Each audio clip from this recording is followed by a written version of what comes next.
I decided to just like double down on creating this video game Sanctuary RPG, and yeah, so I just kept on working on it for like another couple years, and then I ended up releasing it, and then through marketing and like um, growth hacking, I managed to sell over 500,000 copies of it.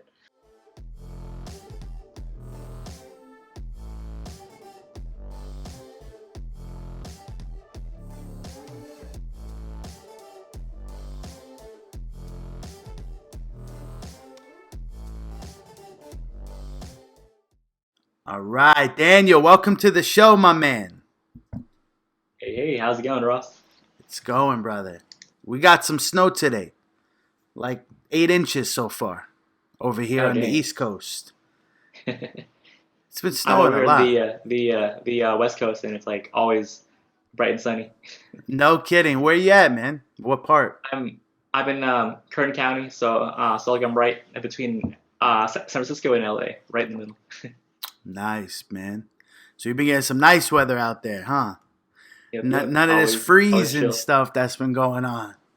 right? You see what's been going on down in Texas, man? Oh yeah, yeah. It seems wild. Like It's houses are wild. getting pummeled. It's wild, man. It is crazy. Texas is not built for that. They're just not built for that type of cold. And then when the pipes freeze and they burst, it causes like complete devastation. Like it flood your whole house in minutes. It's just gone. It's crazy. Yeah, yeah. It's nuts. When Yeah. was the last time that it happened in Texas anyway? So I've lived in Texas for like 6 years and in Houston, and I haven't seen us go into like a deep freeze. It's gotten cold though. There's a misconception about Texas. Like people think Texas is always hot. Like that's just not true. Hmm. It gets cold there, but not like freezing cold.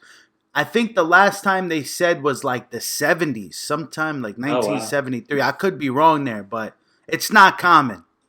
Like basically it should not be snowing in Southeast Texas. Like that just should not be happening. Something is going on.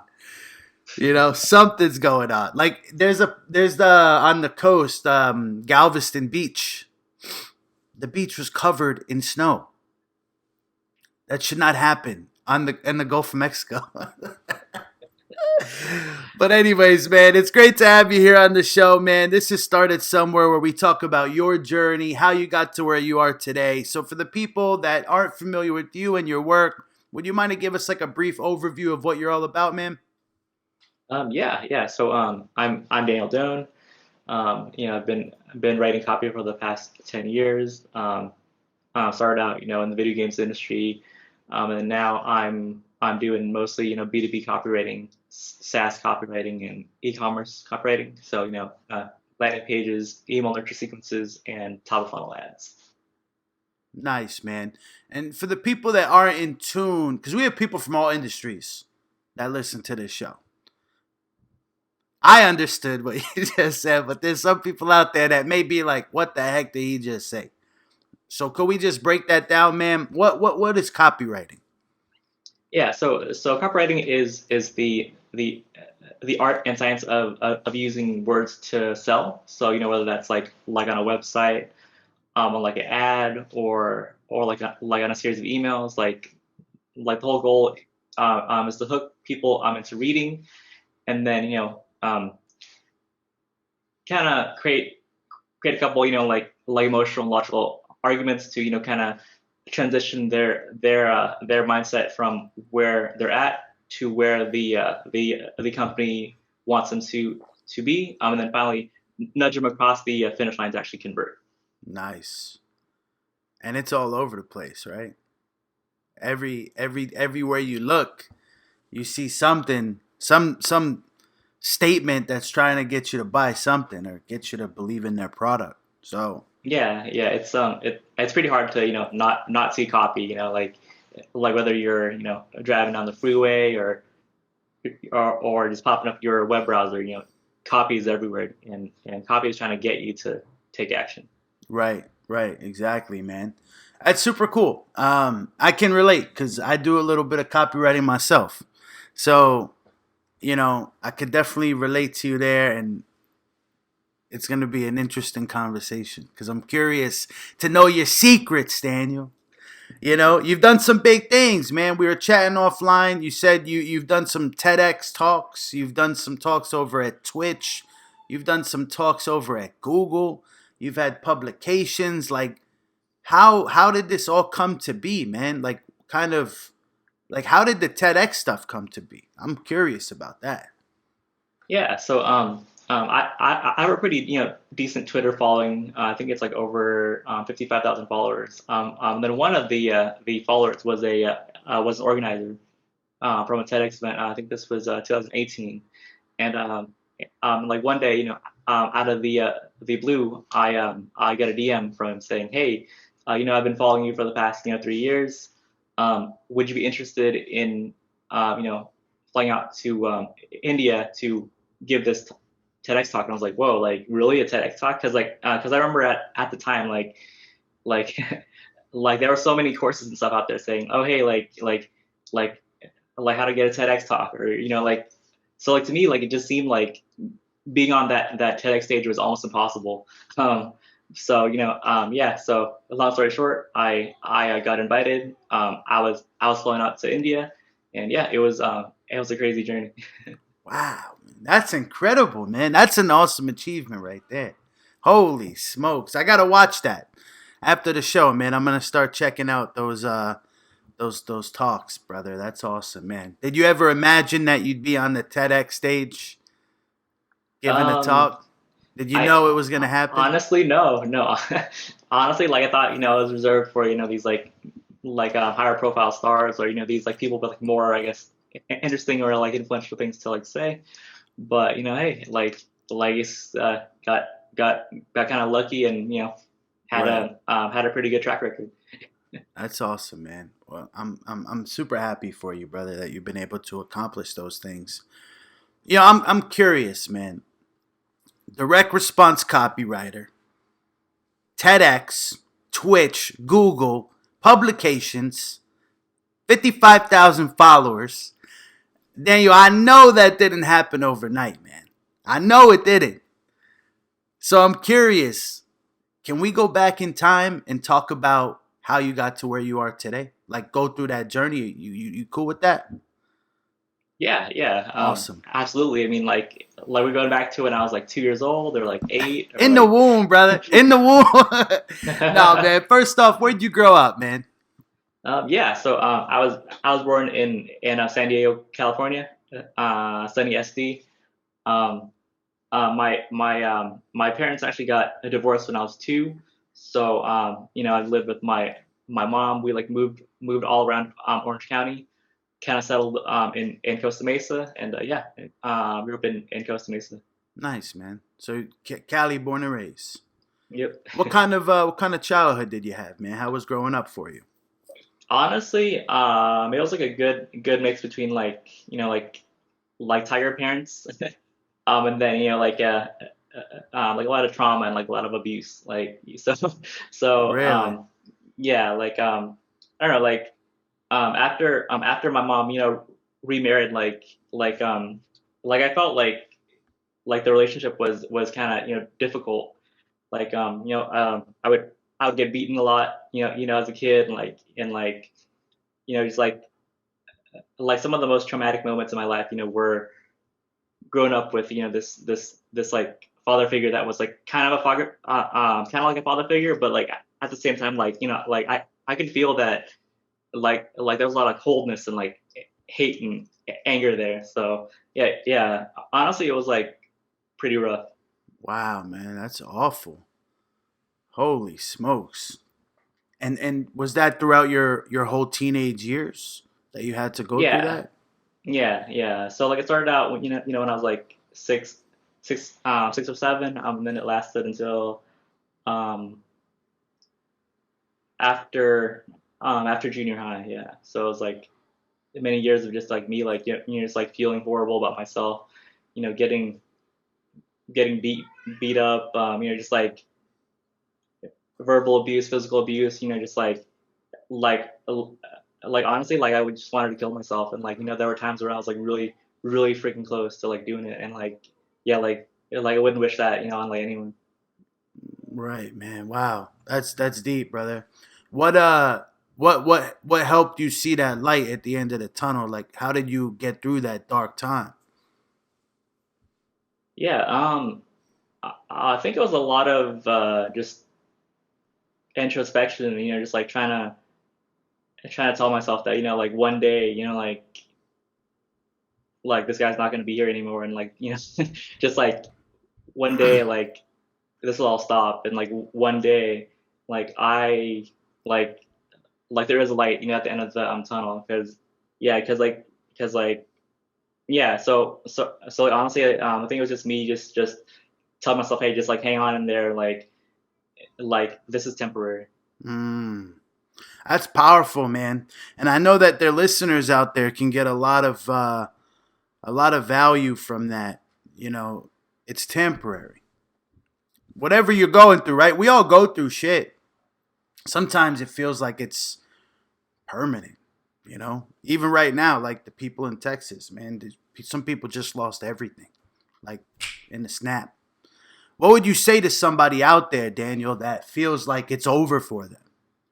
You know, like their whole world just collapsed down in one day. Like somebody out there, they're starting their business and they just fail, like completely fall on their face and lose a bunch of money or whatever it could be, you know. But what advice would you give somebody? Yeah, so like this is kind of cliche, but like keep your head up, because I feel like yeah, I'm like 31 years old now, and like I feel like I've like I felt that like I've hit quote unquote rock bottom like so many times in my life, so many times I'm like, oh, like wow, like it doesn't get any worse than this, like wow, like my like situation is just so terrible. But then I realized that that too shall pass, and that situations will get better if you have hope, and if you can work towards escaping that situation. Mm, powerful stuff. You got to keep your head up, right? That's gold, man. That's golden nuggets right there. So, at what point did you decide? And we're about the same age. I'm 30. I think you're 1 year ahead of me. At what point did you decide that you wanted to go into the marketing field, or that you had a like did you know, like, hey, I want to be a copywriter? Was that the direction that you decided to take? Did you realize that you had a lot of skills as a writer? Like, walk us through that, like those high school years, like when you had that realization. Yeah, so like I've always felt passionate about writing. I was my mom made me read like a lot of books when I was growing up. So at um I remember like in third grade, or like fourth grade, they the the school district tested me, and apparently I had a college post college reading level, like fourth grade. So I was like, whoa, this is this is crazy. So Wow. but the weird thing is that like every time that I told my parents, like, hey, like I really want to pursue writing as a career path, they're like no, like that's stupid. Stick to science, math. Like they were telling me that if I became a writer, I'd basically be like living in poverty forever. And like like at the time I was like, okay, well, dang, like there goes my dream of becoming like a writer. Mm. So honestly, I kind of just like gave up that dream. I ended up just going to college, and like studying psychology and computer science, and I kind of wanted to be like a career software developer, programmer. Um, but interestingly enough, when I became a programmer, I quickly realized that, hey, like if I made a really good product, I I couldn't actually sell it if I didn't get good at marketing. Like Mm. like like I found that a lot of my friends at the time were also kind of struggling with that. We're um, like they were very creative. They had made little games, like made little projects here and there, but without good marketing and like without good copy, they were unable to actually sell that product, sell that vision, and sell their own dreams basically. Mm. I agree with you, man. Right? You could have the best product in the world, but if the marketing sucks, it's very likely that no one's even gonna care or even see your product. Right? It's like I'm so fascinated by that. It's like what makes certain products and like SaaS software, like SaaS apps, what makes them pop and then others don't, right? It's like it's hard out there, man. Like Clubhouse. Have you jumped on the Clubhouse wave? Yeah, yeah. I'm actually on there, but I haven't had a lot of time to like Where'd sit in this there. thing But I am come on there. from? This thing go. It's like it went viral overnight, almost. It's all marketing. It's all marketing. It's crazy, man. So that's interesting. So major in psychology, minor in computer science, or other way around? Yeah, yeah, correct. Okay, it's an interesting mix up there. Where did you go to school? Went to Cal State Bakersfield. Nice, man. How'd you pay for it? Student loans. Student loans. Would you recommend Yeah. people go to school? Do you recommend college? I feel like if I were to go back in time, I don't know because I feel like college really helped me develop as a person. Um, Professors were good, friends were good, but the price point was a little bit pricey. Especially now that there's a lot of online courses, like resources that are like a lot cheaper, you know. But personally, like I think that if you really want to, or like if you really know what you want to do, I don't feel that like a general bachelor's degree might be that useful.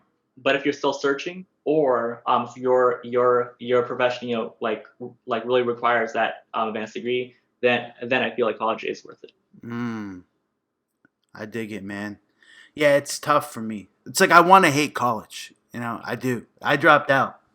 I want to just hate it and tell people like you don't need it because so many people go to school and then end up doing something completely different than what they majored in. They're not actually even applying their degree. And of course, the main careers don't count.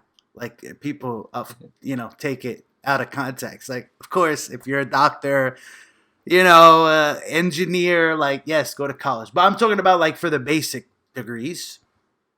I want to not recommend it to people because you're going to get a lot of debt. And if you want to do something like copywriting, like marketing, like start a business, open up a restaurant, you genuinely don't need college. But like you said, you have to know what you want to do because in the real world, unfortunately, most companies require degrees. And unless you want to work for $10 an hour at Target or $15 an hour at McDonald's, wherever, um, you need to have a degree. Unfortunately, so it's like tough for me. I'm in the middle. I'm in the middle. But for business, if you know that you want to be an entrepreneur in business, you just don't need it. Like you can go out and learn YouTube University. It's free and it's amazing. Yeah, yeah. You know? One interesting thing though that I personally picked up from college is that like I feel like college kind of imposes a lot of deadlines, a lot of like forced reading, forced work, and I feel like honestly college helped instill in me like a lot of good work ethic and like a lot of discipline, right? Because like fresh out of high school, I was so used to kind of like slacking, not like half-assing homework, ditching class here and there. But like college was like, wait a second, like I'm not, like I'm not I'm not like a kid anymore. Like this is real. Mm. I hear you, brother. Should have joined the Marines, man. If Yeah, you get some free discipline over there too. yeah. I hear you, man. I Honestly, agree. yeah. Go ahead. Like I feel like the armed forces, also offers that as well for people who are Hmm. interested in that. Because I have a couple buddies in the army, and yeah, like a 9 day difference, civilian and like military. Right. Absolutely, man. Um, okay, so degree in psychology, computer science degree, right? You graduate, then what? What was next? What did you do? You got all the student loans, right? Where do you go from there? Yeah. During college, I was working as a IT guy, just like fixing campus computers and stuff. And then after college, I kind of realized that my college degree was not properly equipping me for the real world. So um, I applied to like a bunch of jobs, here in my hometown or hometown-ish, and then called around and yeah, like no one would hire me, and like I was trying to find like these like minimum wage jobs too. And like honestly, it was like really really depressing because I was like, wait a second, like I have a degree, like I'm supposed to be quote unquote educated, you know, Right. like I think that I'm relatively smart, but no, like couldn't even qualify for a job at Walmart. So um, Wow, man. So what'd you end up doing?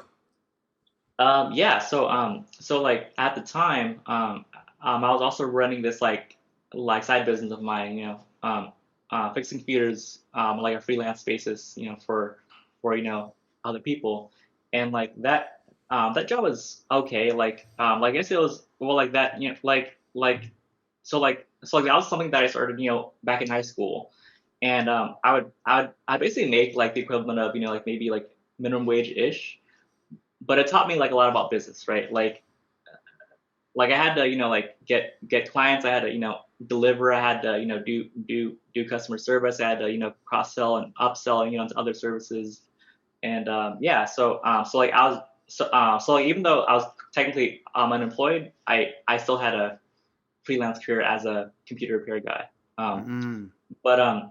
but during this time, I was also fortunate enough to um, basically be almost done with this video game that I had, called Sanctuary RPG, and this was a game that I basically created back in college,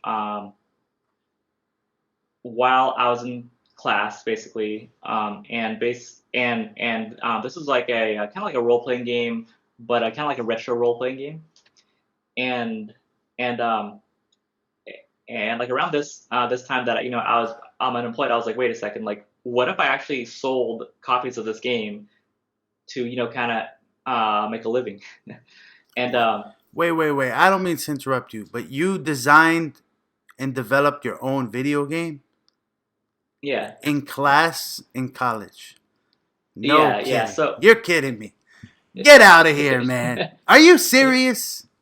so the story was I was taking this computer science class, and the professor was just so boring that that I decided to skip class, watch YouTube, and like make a video game instead, only to come back to class to pass the midterm and the final.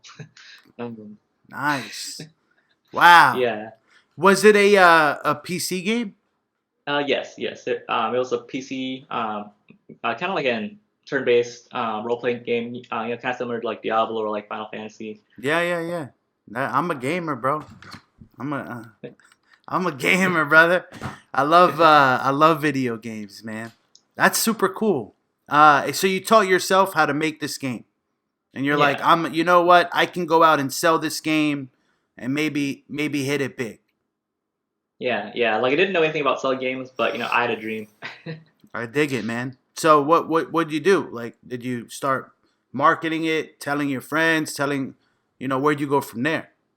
Yeah, so I posted it on Reddit, and surprisingly, like I got like a lot of positive feedback, and then I ended up creating this subreddit, and the subreddit ended up getting, it was like maybe like 1,500 people interested overnight, and I was like, whoa, like there's 1,500 people who are interested in potentially buying this game of mine, after just like one day of posting it, and I was like, okay, well, wow, like I think I might go all in. so so I was living at with my mom at the time. So like my living expenses weren't that high. I decided to just like double down on creating this video game Sanctuary RPG. And yeah, so I just kept on working on it for like another couple years. And then I ended up releasing it, and then through marketing and like um, growth hacking, I managed to sell over 500,000 copies of it, and then I was like, whoa, this is Wait, wait, unreal. wait, wait, wait, wait, wait, wait, wait, wait, wait. Whoa, pause. 500,000 copies of your video game that you started in a classroom. Yeah, Holy shit. What'd that feel like, man? Like, what the heck? honestly, like it was so weird. Just like a couple years ago, trying to like apply for a minimum wage job, like getting like rejected from like Walmart. Like seriously, like Walmart rejected me, and I was just like, wow, like I'm a complete like I'm like a complete piece of shit because I'm totally worthless. Can I look this game up? Will I find? Yeah, What's it called? Sanctuary RPG. Sanctuary RPG. No shit. 9 out of 10 ratings. Black Shell Games. I'm assuming is that you? Yeah, yeah, Are people still playing this today? yeah. I think according to like Steam charts, every day at least maybe like five people are like on a like any given time. No So way. Dude, yeah. that's so cool, man. Wow. Holy smokes. Yeah, for the listeners out there, go look up Sanctuary RPG and hey, give it a shot. It's on Steam, right? You have to have a PC to play it, right? Yeah. That's super cool, man. You got your own little Wikipedia page and all that. Nice. There you are, brother. Daniel Doan, director and programmer. Hey, man, that's super cool. Impressive. So, Thank so you. this game freaking takes off. 500,000 copies. Were you making money, or did you have too much overhead? Like, what'd that look like? Yeah. So I actually partnered up with a lot of different people to like help me with the art, with some of the marketing, some of the programming, writing stuff. So I guess all things considered, like I wasn't rich, but I was definitely making a lot more than minimum wage. So Mm, I was like, wow, this is my career now, I guess. right. Wow, man, that's super cool. So, what would you say, like, throughout that process? Because we like to talk about the gritty stuff here on the show, right? Sounds great, right? 500,000 copies. You made your own game. It's all, unicorns and rainbows, but we know that's not the case. Like, there had to have been some gritty, dark moments where maybe something didn't go your way throughout the process. Like, do any of those moments stick out to you? Hmm. Um, yeah. So one moment like in particular, stands out to me where I was dating this girl at the time, and I was telling her, hey, like like working on this game, and like I think it's gonna be like like an awesome game, and I think a lot of people are gonna love it. And she's like, Daniel, this game looks like shit. And I was like, wow, like, so I don't know, like honestly, like I felt kind of hurt because I was like, wow, this is my like girlfriend who like doesn't believe in me, doesn't believe in my product, like thinks that I'm gonna fail. But I was like, you know what, like I think I'm gonna keep going anyway. And and and the game took off, and her and I aren't together anymore. Not like it doesn't have to do anything with this incident, but the lesson there was like um like I feel like it doesn't really matter who believes in you, as long as you believe in yourself. I think that's the most important. Mm. Did you ever style on her? Like, what's up now, bitch?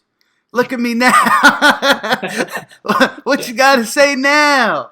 That's what I thought. Yeah, yeah. I don't know if she's gonna listen to this podcast, but Tell her, man, she's missing out. There's royalty still coming in. No, I hear you, man. And for anybody that's doing, anything that involves entrepreneurship, like most of the time, you're gonna get hate thrown your way. Like it just comes with the territory. People are gonna think you're crazy or your idea sucks or you're changing on your friends or you're not showing up anymore or whatever the case may be or you're wasting your time. I think some of the most successful people in the world have faced something along those lines. Um, what would you say to somebody out there that might be going through it too? They're getting hate. They're like, dang, should I just throw in the towel here? Like, improve these people, right? Like, what kind of advice you got for them, man? yeah.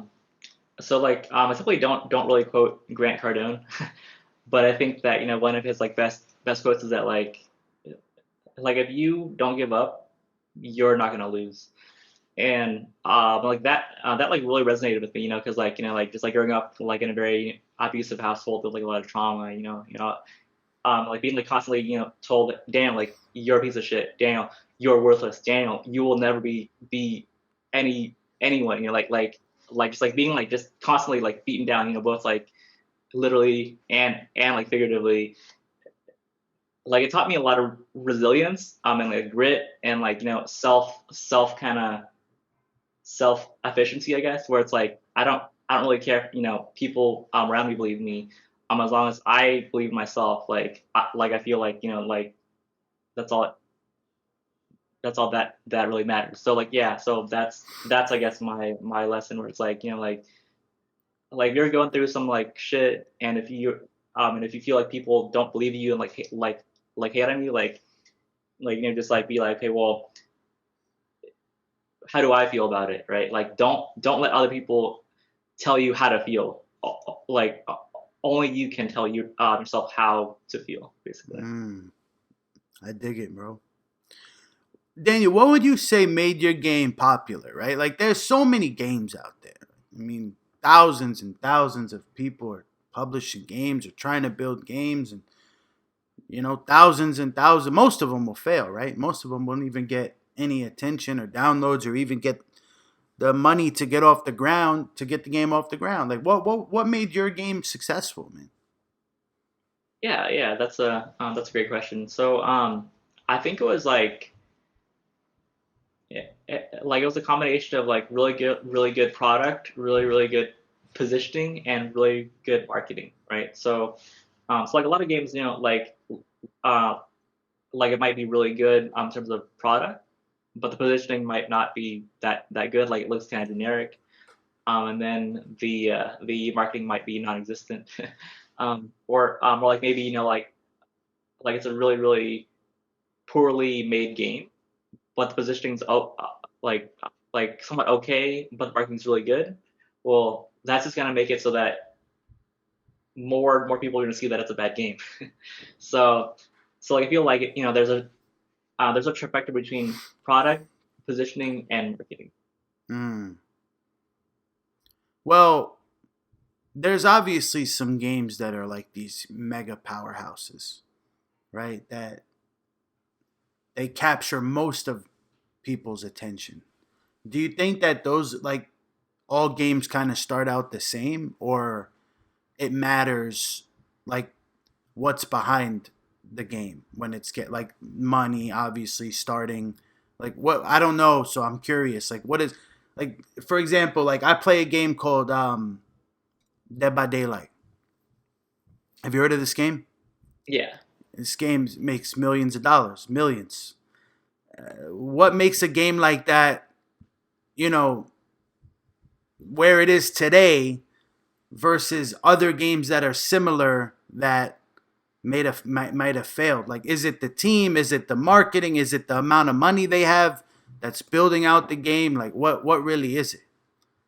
Yeah, yeah. So there's a lot of factors, but again, I think I would tie back to the triangle of product, positioning, and marketing. So like product meaning like is this product actually super polished? Like does it have like does it have like these elements that people actually want to play? So like for example, like a survival game versus like a team deathmatch game versus like role playing game. Like is a product, I guess, quote unquote objectively good for let's say like 2021, right? So product, right? Then there's positioning. So how is the product positioned in the market, right? Like is it gonna be like is it DayZ but like better? Like if it is, like how, right? So like is there like more top level strategy? Is it kind of like DayZ but like with like 4 times as many players, right? Like like it's a DayZ but like in VR, right? So like that's like positioning. And then marketing is like can this game profitably acquire customers, and can this and how deep is that market, and like if and like can the game so can the game profitably acquire customers? So like let's say that customer costs maybe $25 to like get, right. Can that customer be monetized, whether that's like initial purchase, in-app purchase, like can we extract much more than $20 from that customer? Like how long can we keep that customer playing, right? So like once the numbers work out, like basically you can just run ads, acquire customers, and scale, because if you can acquire like one customer for $20, and the customer lifetime value of that customer is like 500, you're literally printing money. You ain't kidding. Like Epic Games. That guy's like, I want to make 1 million today.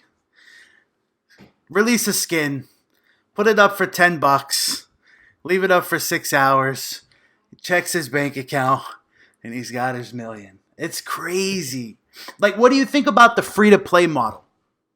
The free to play, buy the battle pass, and then just buy skins and like add-ons and whatnot. Honestly, I think it's a Versus, brilliant model. yeah, Like, because I feel like it's an like it's a model that like allows people to demo the product for like free, and people will only buy if the app compels them to like buy, right? So yeah, so I feel like that model is a win-win for both players and these game companies, because like customers want to know that the game is good before they like actually spend money on it. So once a customer purchases the game, plays the game alone, and is like, wow, this game's awesome, let me pay. mm, So, but I guess there's like black hat ways to kind of like manipulate people to like get them to like spend a lot of money. Kind of like um, trading card games are like a big, I guess, like a big, I guess, like a big, whatchamacallit, like a big offender here. mm. um, where it's like if you buy like a booster pack, like you have to buy like 200 of them to like even if you buy 200 booster packs, you don't get like every card in the set, so then you have to spend like $800. I don't know. So Mm-hmm. yeah, but so like Telling you, loot man. box games, trading card games, and like a lot of those games like heavily can like increase the customer lifetime value by by using these like psychological triggers to like compel people to like buy more and more and more. Dude, I think it's a brilliant model. Like I just got addicted to Rocket League. Have you ever played? Oh yeah. I'm like, dude, I'm seeing when they score a goal and they have like that special custom animation, and I got the default one. I'm like, I need that. How do I gotta buy the battle pass. I need it, right? Or I see a cool car skin. I'm like, I need that, right? I'm playing the game. So I think it's just fascinating, man, how this new model, even like Call of Duty with the what is it? The battle royale they made. I don't know. It's just I think for the average gamer that's looking for a game to play, spending $60 up front, you might not even end up liking the game. Or you might get tired of it Right. after a day. Where you have Yeah. these free to play games and you could just download them, play them. If you don't like it, you just uninstall it. You know? Yeah. That's super. Yeah. It's crazy, man. What's going on in the gaming world?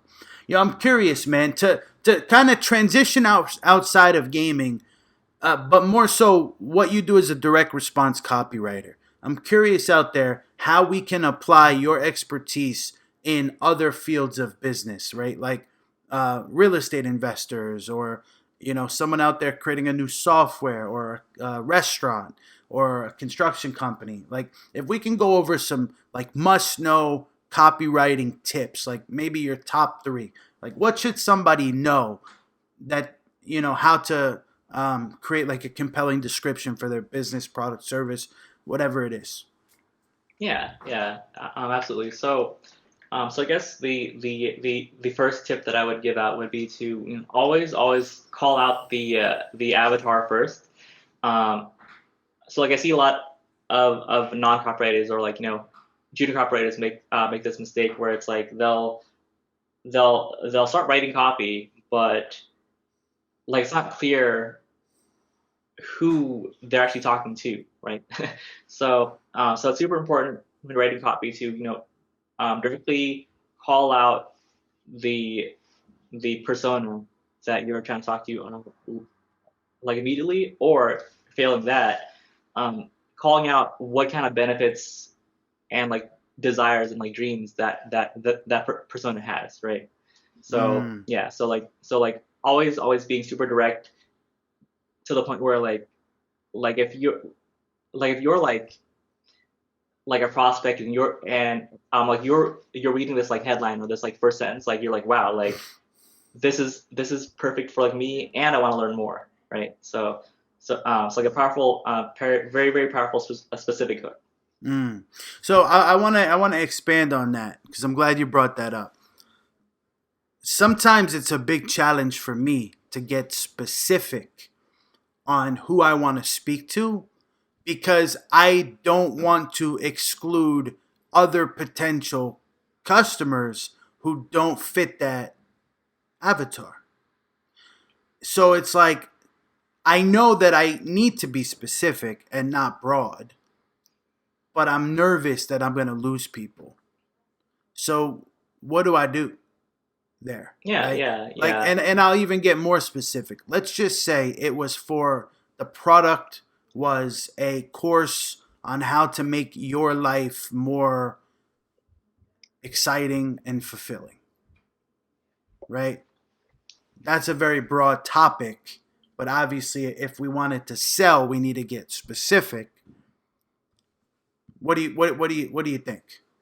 Yeah, yeah. So the golden rule there is basically um, the more narrow the the copy, the higher that it's going to convert for that narrow audience, right? So the more important part here is to get really clear on where your traffic's coming from and the psychographic data of your top of funnel traffic, right? So like let's say that like you're like targeting like let's say um, business owners, versus like plumbers, right? Right. So like let's say that like you're like like offering something for business owners like in general, like a plumber, happens to like be on there, and chances are the plumber might not resonate as much with that copy, as opposed to if that copy was like only towards plumbers. So so like there's a trade-off there, but the remedy is that you only want to send highly qualified traffic to like a super narrow landing page, if you want to have the highest amount of conversions, right? Like you don't want to send business owners to a plumbing landing page, and also you don't want to send plumbers to a business owner landing page. So like Unless the plumber owns the business. And then you got a conundrum. I hear you, man. It's tough for me personally. Like, let's say I have a very broad product, right? And within that product, I know that in my audience, there's going to be some people from here. There's going to be some people from here. There's going to be some people from here. How do I keep the product broad? Do I make different ads specifically with copy that speaks to those audiences and then funnel them all into one broad product page? Do I make multiple different landing pages for each subset? Or do I just screw the broad topic and just get laser clear on and pick like one audience and sell that product to only one audience? And I'm like, I don't know what the heck to do here. Yeah. So I've actually dealt with this, quite a lot, because I worked with hundreds and hundreds of clients. And one of the best ways to like optimize this is to create both like a broad page and more dedicated landing pages for each subsection, right? So like let's say that like you're selling like a course, right? And like that course targeted let's say school teachers, plumbers, and doctors, right? So like you would have one main homepage that like speaks to like all those, right? But then each like so like there'd be different sections of that page that say, hey, like if you're a doctor, blah blah blah blah, if you're a teacher, blah blah blah blah, and then people can actually click right below to like go to like a dedicated page that like only talks to them, right? So best of both worlds. That'd probably be the best way of doing it, right?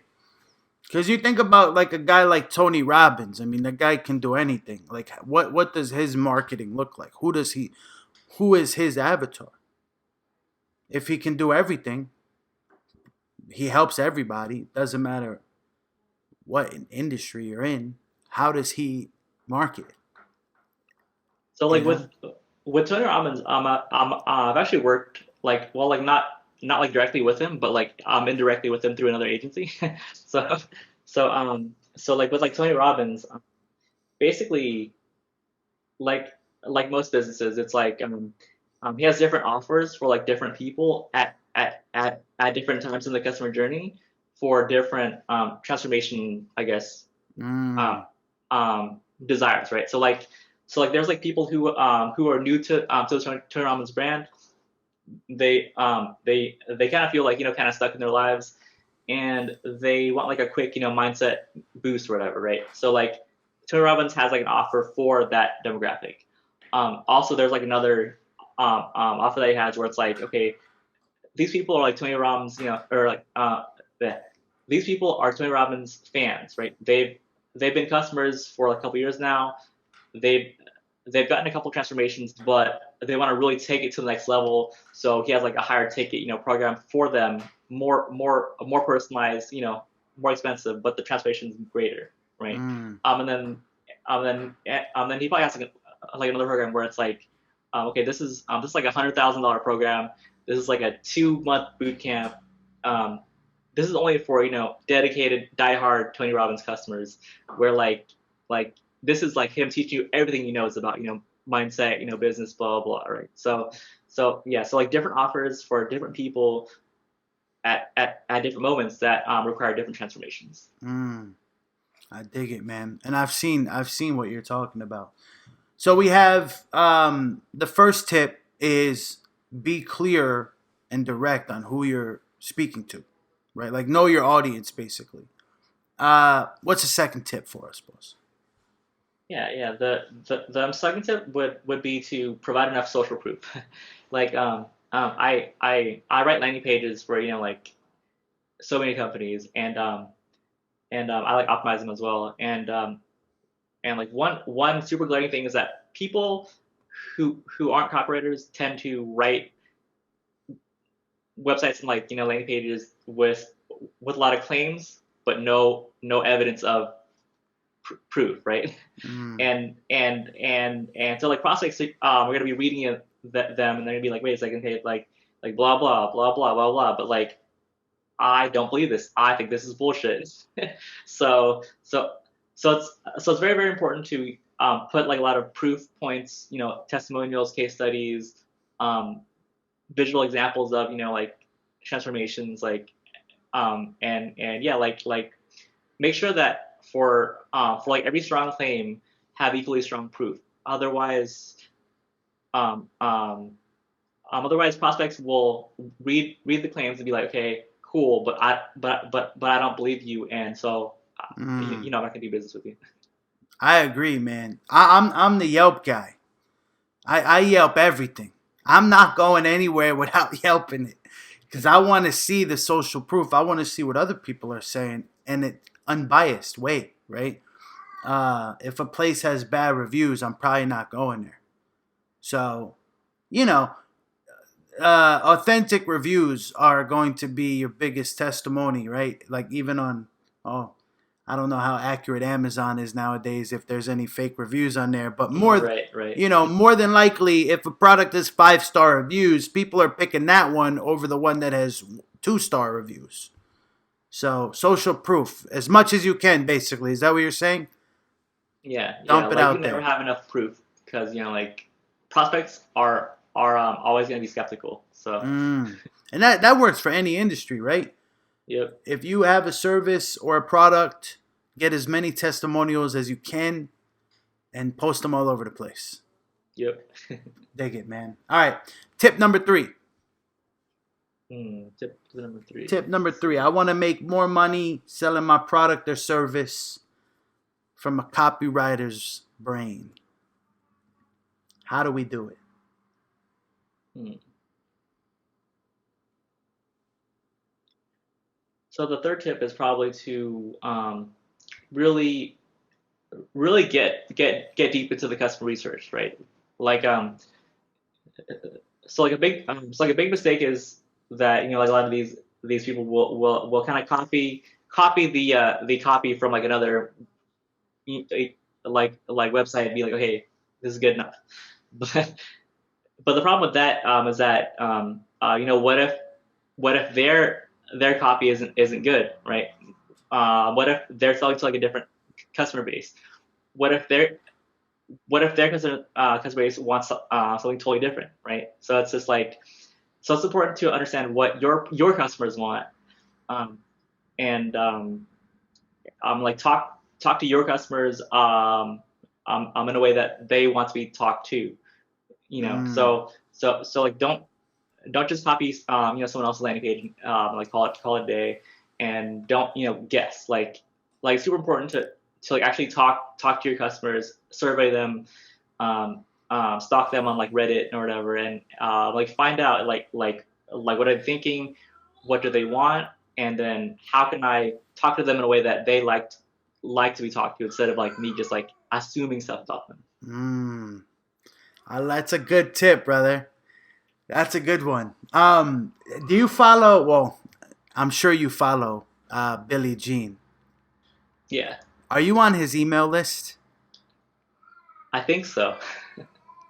Man, that guy has the most brilliant email copywriters working for him, man. I don't know who's driving the car in that business, but man, some of his, it goes on what you say, like know who you're talking to. I don't know. I feel like Billie Jean has like a hip audience, like millennials, like people that like get like little jokes, like they're not gonna get easily offended, and like it just goes along what you say, like knowing your customers. and how they like to be talked to. Because I'll get emails from like you'll get an email from his team at if you're on his list 10:23 p.m. He sends out an email that says, "You awake, Ross?" Dot dot dot. Like who's doing that, man? Who's doing that? His some of his headlines. Look, read this while you poop emoji. Read this while you shit. Like who's doing that? And I guarantee you, man, his open rate is through the roof. This is brilliant. What are your thoughts on those like funny like goofy email subject lines? Yeah, works every time if your audience likes that stuff. Right. You're not gonna send that to the 60s and 70s demo. Like my grandfather would probably see that subject. Like he'll probably drop that from heart attack. He'd be like, what the heck? What the heck is this? Good stuff, man. I appreciate you sharing those tips with us. And I know the audience is getting a ton of value. Because like you said in the beginning of the podcast, man, copy marketing is what sells products and services. It just does. Like if you compare two products with each other, one is great marketing and great copy and one doesn't, which one's going to sell more? Probably the one that has better marketing. Even if it's not a better product. Like people won't know, they'll have to find out later, but the marketing is what gets the sales coming in.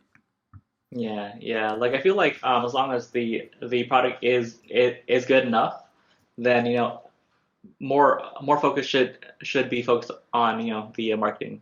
But if the product's not good enough though, then good marketing will only serve to make that bad product fail faster, which is probably not good.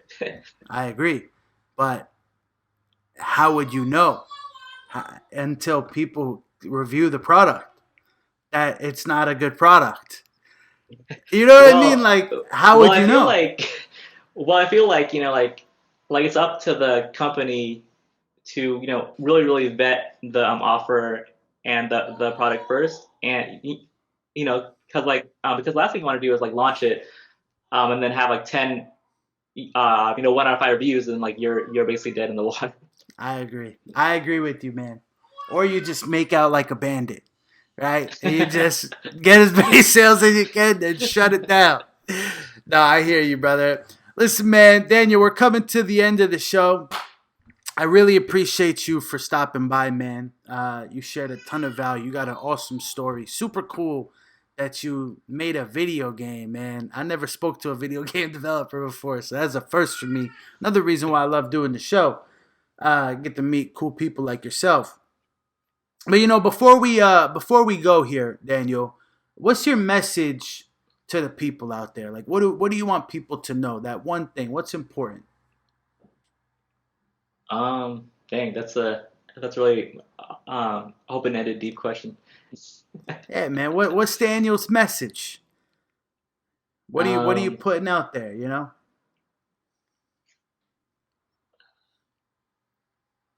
I gotta say, this this is really hard. If Probably, there's no clear, go ahead. probably, like just keep growing. I mean, every day is like a new day, and every day comes with new challenges. But no matter what, just keep going, never give up. I love it, brother. Simple, short, sweet, to the point. Keep going, never give up. Daniel, there's gonna want to be blah, blah, blah, blah, blah, blah, blah, blah. I forgot how to talk for a second. There's going to be people that want to reach out to you, man, connect with you, maybe even buy you a cup of coffee when Corona's over. What's the best place for them to do so, man? Where can people reach out to you? Yeah. So you could Google me, Daniel Doan. There's a bunch of links. Or you can go to danieldoan.net. I love it, brother. Well, Daniel, again, it's been a pleasure to have you on the show. Thank you so much for stopping by the podcast. And enjoy the day, brother. Talk again soon. Awesome. Thank you so All much for right. having me. Take